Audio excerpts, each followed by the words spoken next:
নমস্কাৰ বন্ধু আৰু বান্ধৱীসকল, আজিৰ এই ভিডিঅ'টোৰ জৰিয়তে আপোনালোকৰ লগত আলোচনা কৰিম। ইতিমধ্যে কিন্তু আগষ্ট মাহৰ পৰা অসম চৰকাৰৰ বা ভাৰত চৰকাৰৰ বিভিন্ন ধৰণৰ আঁচনিৰ কিন্তু আপোনালোকৰ আপোনালোকক সেই আঁচনিৰ পইচাবোৰ আপোনালোকৰ বেংকৰ একাউণ্টত জমা হ'বলৈ আৰম্ভ কৰিব। ইতিমধ্যে কিন্তু আপোনালোকৰ বহুতৰে কুৱেশ্যন আছে মনত, বা আপোনালোকে বহুতে কমেণ্ট কৰি সুধি থাকে বা মেছেজ কৰি সুধি থাকে আপোনালোকে যে দাদা আমি বাবু আঁচনিখন আমি লাভ কৰিব পাৰিম নে নাই। এতিয়া বৰ্তমান কিন্তু মুখ্যমন্ত্ৰী ডক্টৰ হিমন্ত বিশ্ব শৰ্মাৰ তৰফৰ পৰা বা অসম চৰকাৰৰ তৰফৰ পৰা কিন্তু এতিয়ালৈকে আপোনালোকৰ নটিফিকেশ্যন জাৰি কৰা নাই বা আপোনালোক এনেকুৱা কোনো ইনফৰমেশ্যন দিয়া নাই, যিটো ইনফৰমেশ্যন নেকি আপোনালোকক কোৱা হৈছে যে বাবু আঁচনিৰ ল'ৰাবিলাকে আগষ্ট মাহৰ পৰাই 2000 টকা বা 1000 টকা লাভ কৰিব পাৰিব। সেই বিষয়ে কিন্তু এতিয়াও কিন্তু আপোনালোকৰ যিবোৰ ইনফৰমেশ্যন আছিলে সেই ইনফৰমেশ্যনবোৰ দিয়া নাই। কিন্তু মই আজিৰ এই ভিডিঅ'টোৰ জৰিয়তে আপোনালোকৰ লগত আলোচনা কৰিম বা আপোনালোকক দেখুৱাই দিম যে যদি বাবু আঁচনিৰ পইচাখন আপোনালোকক আগষ্ট মাহৰ পৰাই দিয়া ষ্টাৰ্ট কৰে বা আৰম্ভ কৰে, তো কোনসকল আপোনালোকে ছাত্ৰসকলে কোনসকলে আপোনালোকে বাবু আঁচনিৰ পইচাখন লাভ কৰিব পাৰিব, কোনসকলে লাভ কৰিব নোৱাৰিব, আজিৰ এই ভিডিঅ'টোৰ জৰিয়তে আপোনালোকক গোটেইখিনি আপোনালোকৰ লগত আলোচনা কৰিম। যদি সেই ইনফৰমেশ্যনখিনি আপোনালোকৰ ঠিক আছে, তেনেকুৱা ক্ষেত্ৰত কিন্তু আপোনালোকে বাবু আঁচনিৰ যিটো পইচা আছে 1000 টকা বা কিছুমানে 2000 টকা, সেই পইচাখন আপোনালোকে লাভ কৰিবলৈ সক্ষম হ'ব। এতিয়া আহক আমি ভিডিঅ'টো আৰম্ভ কৰোঁ। আৰু আপোনালোকে যিসকলে বাবু আঁচনিত এপ্লাই কৰিব ভাবিছে বা আপোনালোকে বাবু আঁচনিৰ অলৰেডি এজন হিতাধিকাৰী হয় বা এজন ছাত্ৰ হয় বাবু আঁচনিৰ কাৰণে, বা আপুনি বাবু আঁচনিৰ পইচা এবাৰ বা দুবাৰ পাইছে, তেনেকুৱা কিন্তু আপোনাৰ কাৰণে এই ভিডিঅ'টো অত্যন্ত গুৰুত্বপূৰ্ণ ভিডিঅ' হয়। গতিকে আপোনালোকে ভিডিঅ'টো সম্পূৰ্ণ প্ৰথমৰ পৰা শেষলৈ চাব। আহক আমি ভিডিঅ'টো আৰম্ভ কৰোঁ। বাবু আঁচনিৰ পইচা আপোনালোকে কোনসকল হিতাধিকাৰীয়ে লাভ কৰিব পাৰিব, এতিয়া মই আপোনালোকক গোটেইখিনি ষ্টেপ বাই ষ্টেপ দেখুৱাই দিম এক নম্বৰৰ পৰা। গতিকে মই এই ৱৰ্ডখিনি মই আপোনালোকক লিখি লৈছোঁ যে কি কাৰণত আপোনালোকে বাবু আঁচনিৰ পইচাটো লাভ কৰিব নোৱাৰে, বা কিছুমানে লাভ কৰিব পৰা নাই, বা কিছুমানৰ লিষ্টৰ পৰা নামখন কটা গৈছে। তো আপোনালোকৰ এইকেইটা কাৰণত কিন্তু মই আপোনালোকক সলিউশ্যন কেইটা আপোনালোকে কেনেকৈ কৰিব গোটেইখিনি কিন্তু আপোনালোকক মই দেখুৱাই দিছোঁ। গতিকে 8টা কাৰণত কিন্তু আপোনালোকে বাবু আঁচনিৰ পইচাখন আপোনালোকে লাভ কৰিব নোৱাৰিব, বা নিযুত মইনা আঁচনিৰ পইচাও কিন্তু আপোনালোকে লাভ কৰিব নোৱাৰিব।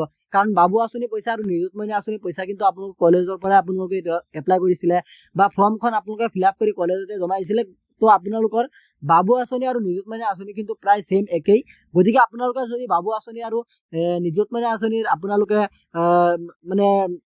ছাত্ৰ ছাত্ৰীসকল আছে, তো আপোনালোকে ভিডিঅ'টো সম্পূৰ্ণ প্ৰথমৰ পৰা শেষলৈ চাব।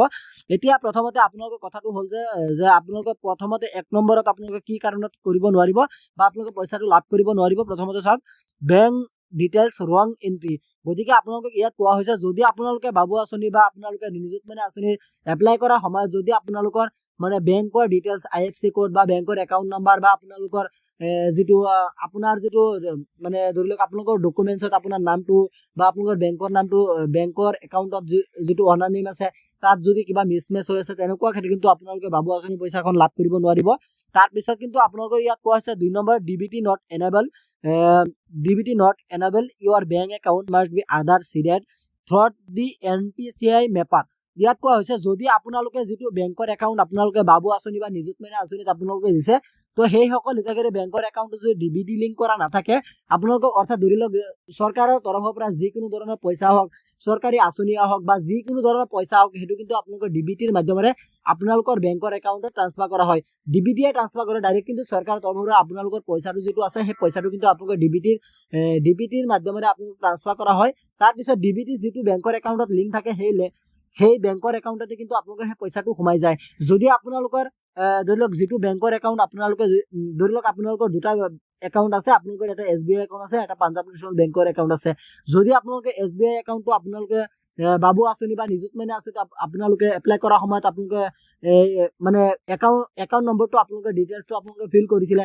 তাৰপিছত আপোনালোকৰ যদি পাঞ্জাৱ নেশ্যনেল একাউণ্টত যদি আপোনালোকৰ DBT লিংকটো থাকে, তেনেকুৱা কিন্তু আপোনালোকে SBIত পইচাটো নাপাব। তাৰপিছত চৰকাৰৰ তৰফৰ পৰা কিন্তু আপোনালোকে পইচাটো পঠিয়াই দিয়া হ'ব, কিন্তু আপোনালোকে বেংকৰ একাউণ্টত লাভ কৰিব নোৱাৰিব।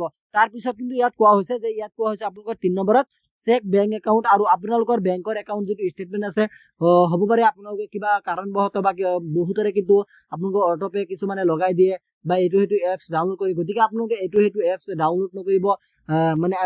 মানে বেলেগ বেলেগ ধৰণৰ যিকোনো ধৰণৰ হোৱাটছআপত লিংকত বা অ'টিপি আপোনালোকে কাৰোবাক শ্বেয়াৰ নকৰিব, বা মানে বেলেগ কাৰোবাৰ পৰা যদি কিবা এটা লিংক পঠিয়াইছে সেই লিংকত আপোনালোকে ক্লিক কৰি ল'ব।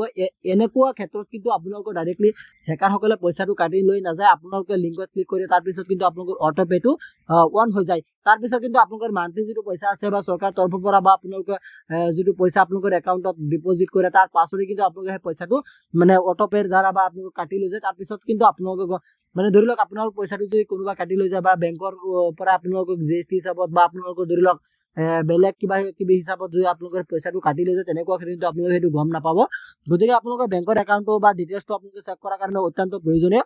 তাৰপিছত ইয়াত কোৱা হৈছে যে নেম মিছমেচ, যদি আপোনাৰ বাবু আঁচনি বা নিযুত মইনা আঁচনি, তাৰপিছত আপোনালোকৰ স্কুলৰ যিবোৰ ডকুমেণ্টছ আছে বা কলেজৰ আপোনালোকৰ যিবোৰ ডকুমেণ্টছ আছে সেই ডকুমেণ্টছৰ লগত আপোনালোকৰ কিন্তু নেমটো বা আধাৰ কাৰ্ডৰ লগত নেমটো বা আপোনালোকৰ পেন কাৰ্ড, ভোটাৰ কাৰ্ড বা আপোনালোকৰ বেংকৰ একাউণ্টৰ লগত নেমটো যদি আপোনালোকৰ মিছমেচ হৈ যায়, তেনেকুৱা ক্ষেত্ৰত কিন্তু আপোনালোকৰ সেই লিষ্টৰ পৰা নামখন মানে কৰ্তন কৰা হ'ব বা আপোনালোকে সেই আঁচনিৰ লাভ উঠাব নোৱাৰিব।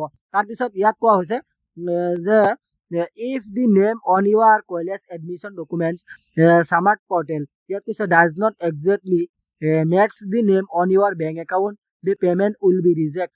ইয়াত কোৱা হৈছে যদি আপোনালোকৰ বেংক মানে আপোনালোকৰ কলেজত যদি আপোনালোকে এডমিশ্যন ল'বলৈ গৈছিলে, তাৰপিছত আপোনাৰ যিটো নেম মানে আপোনাৰ যিটো নামত আপুনি কলেজত এডমিশ্যন লৈছে, ধৰি লওক আপোনাৰ নামটো ৰাহুল হিচাপে আপুনি যে কলেজত এডমিশ্যন লৈছে, তাৰপিছত আপোনালোকে স্মাৰ্ট পৰ্টেলত যদি আপোনালোকৰ নামটো বেলেগকৈ আছে বা আপোনালোকৰ ৱৰ্ড কেইটা যদি অলপ মিছমেচ হৈ আছে, তেনেকুৱা ক্ষেত্ৰত ইয়াত কোৱা হৈছে does not exactly match the name on year bank account. আৰু কলেজৰ যিটো নেম আছে সেই নেমৰ লগত আপোনালোকৰ বেংকৰ একাউণ্টটো যদি নিমিলে, তেনেকুৱা ক্ষেত্ৰত কিন্তু আপোনালোকৰ পেমেণ্টটো মানে ৰিজেক্ট কৰা হ'ব। ইয়াত কোৱা হৈছে ডাইৰেক্টলি কিন্তু ইয়াত মানে উল্লেখ কৰা দিয়া হৈ আছে আপোনাৰ কলেজৰ যিটো নেম থাকিব বা আপুনি যিটো নামত মানে এডমিশ্যন লৈছে সেই নামটো কিন্তু আপোনালোকৰ বেংকৰ একাউণ্টত থাকিব লাগিব।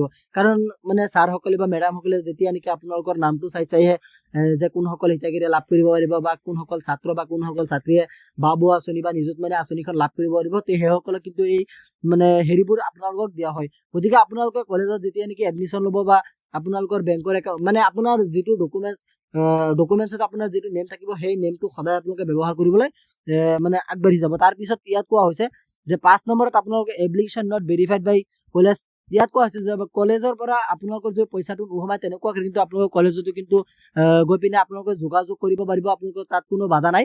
গতিকে কলেজৰ পৰা চাগে আপোনালোকক মানে যিটো ভেৰিফিকেশ্যন কৰিব লাগে যে ছাত্ৰজনে যোগ্য হয়, সেই ছাত্ৰজনে পাব লাগে বা এইটো সেইটো, বা এই ছাত্ৰজনে এই বাবু আঁচনিখন বা ছাত্ৰীজনে নিযুত মইনা আঁচনিখন লাভ কৰিব লাগে বুলি ছাৰসকলে যিটো ভেৰিফাই কৰিব লাগে, হ'ব পাৰে ছাৰসকলে চাগে নিশ্চয় ভেৰিফাই কৰা নাই, সেইকাৰণে আপোনাৰ বেংকৰ একাউণ্টত পইচাটো সোমোৱা নাই।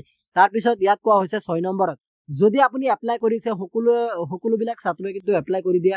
তাৰপিছত আপোনালোকৰ যিটো ইলিজিবিলিটি ক্ৰাইটেৰিয়া বা আপোনালোকৰ ধৰি লওক বাবু আঁচনি বা নিযুত মইনা আঁচনিৰ পৰিয়ালত চৰকাৰী চাকৰি থকা হ'লে নোৱাৰিব।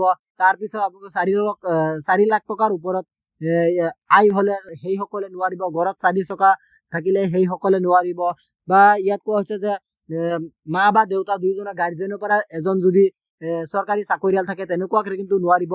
গতিকে বহুতখিনি আপোনালোকৰ এলিজিবিলিটি ক্ৰাইটেৰিয়া কিন্তু আপোনালোকক দিয়া হৈছিলে নিযুত মইনা আৰু বাবু আঁচনিৰ কাৰণে বা বাবু আঁচনি স্কিমৰ কাৰণে আপোনালোকক বহুতখিনি কিন্তু এলিজিবিলিটি দিয়া হৈছে। যদি সেই এলিজিবিলিটিৰ ভিতৰত আপোনালোকক কৰিছে, তেনেকুৱা কিন্তু আপোনালোকে লাভ কৰিব পাৰিব, আৰু যদি পৰা নাই তেনেকুৱা কিন্তু আপোনালোকে লাভ কৰিব পইচাখন বা মান্থলি হিচাপত যিটো পইচা হয় বাবু আঁচনি বা নিযুত মইনা আঁচনি পইচা, সেই পইচাখন আপোনালোকে লাভ কৰিবলৈ সক্ষম নহ'ব। তাৰপিছত ইয়াত কৈছে 7 নম্বৰত KYC আপডেট কৰিব লাগিব।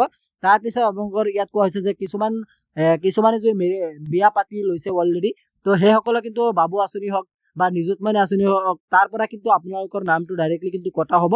বা আপোনালোকে ইয়াত কোৱা হৈছে যদি আপোনালোকে কিছুমান ছাত্ৰ ছাত্ৰী ধৰি লওক আপোনালোকে CM জীৱন প্ৰেৰণা স্কিমত আপোনালোকে জড়িত হৈ আছে বা বাবু আঁচনিত আপোনালোকে হেৰি হৈ আছে, এটেণ্ডেঞ্চ হৈ আছে, তো সেইসকলে কিন্তু আপোনালোকৰ ইয়াত কোৱা হৈছে যে যিসকলে মানে ছাত্ৰসকলে আপোনালোকে বা ছাত্ৰীসকলে আপোনালোকে কিছুমানে বাণীকান্ত কাকতি আৱাৰ্ডখন আপোনালোকে লাভ কৰিছে, স্কুটাৰ অৰ্থাৎ স্কুটিখন আপোনালোকে লাভ কৰিছে। তো সেইসকলে কিন্তু আপোনালোকে এইটো লাভ কৰিব নোৱাৰিব। তাৰপিছত ইয়াত কোৱা হৈছে যে আপোনালোকে ইয়াৰ কাৰণে কেনেকৈ সলিউশ্যন কৰিব। যদি আপুনি ভাবি আছে যে মই এজন যোগ্য হিতাধিকাৰী হয়, মই যিবিলাকৰ ওপৰত এলিজিবিলিটি ক্ৰাইটেৰিয়া আপোনালোকক জনাই দিছো, 4 লাখ টকাৰ ওপৰত চাৰি থকা বা চাকৰি হ'লে আপোনালোকে নোৱাৰিব। যদি এইকাৰণে আপোনালোকৰ ঘৰত নাই তেনেকুৱা কিন্তু আপোনালোকে সলিউশ্যনটো আপোনালোকে কৰিব পাৰিব। ইয়াত কোৱা হৈছে সলিউশ্যন বুলি, মই মানে আপোনালোকক ডাইৰেক্টলি সেইটো কাৰণে দিছো। তাৰপিছত ইয়াত কোৱা হৈছে যে ওপৰত আপোনালোকে প্ৰথমতে দেখুৱাই দিছো যে চেক ইউৰ বেংক পাছবুক, বেংকৰ পাছবুকটো আপোনালোকে চেক কৰিব লাগিব।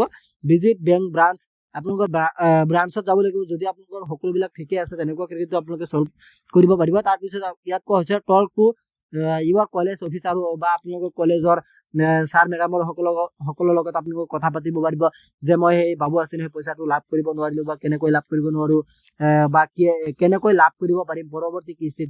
গতিকে আপোনালোকে চাগে নিশ্চয় গমে পাইছে এইকেইটা মানে যদি আপোনালোকে হেৰি কৰি লয় বা আপোনালোকে ঠিক থাকে তেনেকুৱা কিন্তু আপোনালোকে বাবু আঁচনি পইচাখন লাভ কৰিব পাৰিব। আনহাতে কিন্তু আপোনালোকে বাবু আঁচনি বা নিযুতমণি আঁচনি পইচাখন লাভ কৰিব নোৱাৰিব। গতিকে আজি ইমানখিনি আছিলে আপোনালোকক দিবলগীয়া ইনফৰমেশ্যন। আশা কৰিছো ভিডিঅ'টো চাই ভাল পালে।